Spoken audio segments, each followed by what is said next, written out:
Another benefit of after-action reviews. They are one of the best tools for operational learning, but they're also one of the best tools for building your operational communication. Something that I observed studying both successes and failures in operational communication.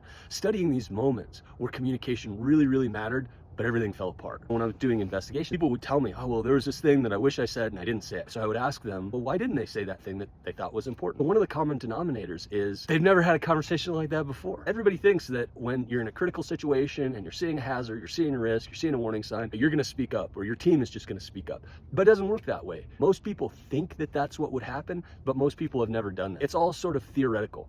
But if you do after-action reviews consistently, it's like building that interpersonal infrastructure. After every shift, every incident, if you have a conversation about what just happened, what we can learn from it, if you do it in a way that's constructive, productive, you create a good mini learning environment. If you do that over time, you're building that trust, you're building that infrastructure and those bridges and those connections that need to be there. You're getting the reps in so that when it counts, when you need to have one of those conversations about risk that's hard, people are seeing something go wrong and they're not sure how to talk about it.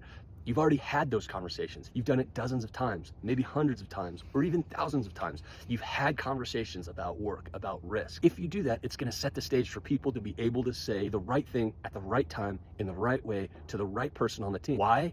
Because they've done it many times before, because they've practiced. And one of the most powerful ways to get that practice is through after-action reviews.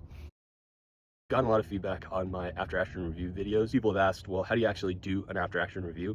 So it's not that difficult. I'm thinking of putting together a short free little training. So if that's interesting, if you want to learn how to do after-action reviews like a hotshot, let me know and I'll make sure you get an invite.